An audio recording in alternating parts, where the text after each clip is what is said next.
දෙවනීමට ආදරය කරන ඔබ අපගේ නාලිකාවත් එක්ක දිගටම රැඳී සිටිය නම් අපි මීට කලින් ගෙනාපු වීඩියෝව ඔකොල්ලොන්ට මතක ඇති.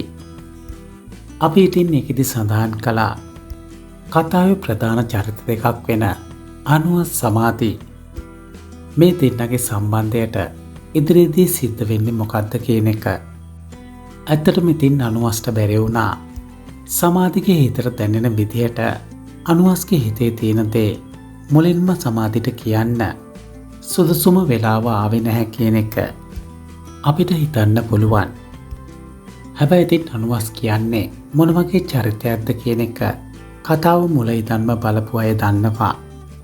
ඇත්තටම ඉතින් අනුවස් කියන්නේ කතාවේ චරිතත් එක්ක ගත්තාම වෙනස්ම චරිතයක්. ඒකයි ඉතින් බොහෝ දෙනෙකුට පේන්නේ අනුවස් ගොඩක්ම ආඩම්බරයි කියන එක. ඉතින් සමාධිටත් ඒක ඒ විදිහටම පෙනුණා.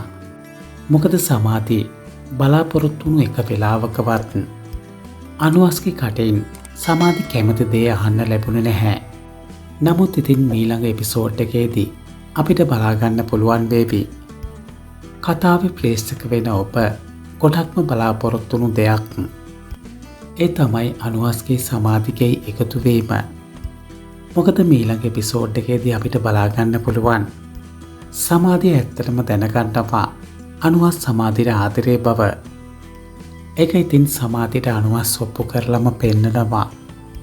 හැබැයි ඉතින් මේ දේවල් මෙහෙම වුණා කියලා අපි කොයිම වෙලාවකවත් කියන්නේ නැහැ. සමාධි මහාන වෙන්නේ නැහැ කියන එක. අපි ඉතින් එහෙම කියන්නේ හේතුවක් තියෙනවා. ඒ තමයි කතාවේ ඉදිරිය ගැන අපිට පේන දේ වගේම අපිට දැනෙන දේ. ඉතින් සරලව කියනවා නම් කතාවේ ඉදිරියට සමාධිට අනුවස්ට කොහොමදවත්ම දරා ගන්න අපහසු දේවල් ටිකක් තමයි ඉදිරියේදී වෙන්න නියමිත. මොකද ශහාන් ඇතුළු ශහාන්ගේ තාත්තා ඒ වගේම ලයනල් මේ තුන්දෙනාම එකතු වෙලා තමයි අනුවස්ගේ පවුල් ජීවිතය විනාශ කරන්න හදන්නේ. අපිට ඉතින් ඉදිරි එපිසෝඩ් වලදී බලා ගන්න ලැබෙවි අනුවස්ගේ සමාධිය අතරේ ආදර බැඳීමක් ආරම්භ වෙනවා වගේම කාලයත් එක්ක ඒක ටිකෙන් ටික පළුදු වෙනවා.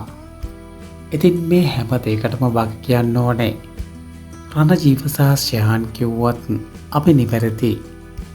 ඉතින් අපි හිතනවා ඔය කාලය අතරතුර තමයි ඇත්තටම සමාධියට ජීවිතය කියන්නේ මොකක්ද කියන එක තේරෙන්නේ.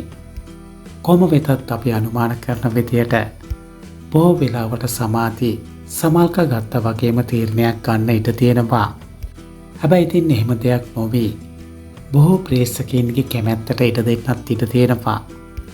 කොහොම වෙතත් ඉතින් අපි ප්‍රාර්ථනා කරනවා ඊළඟ එපිසෝඩ් එකෙන් පටන් ගන්න සමාධිගේ අනුවස්ගේ ආදරය දිගු කාලයක් රැඳේවා කියලා.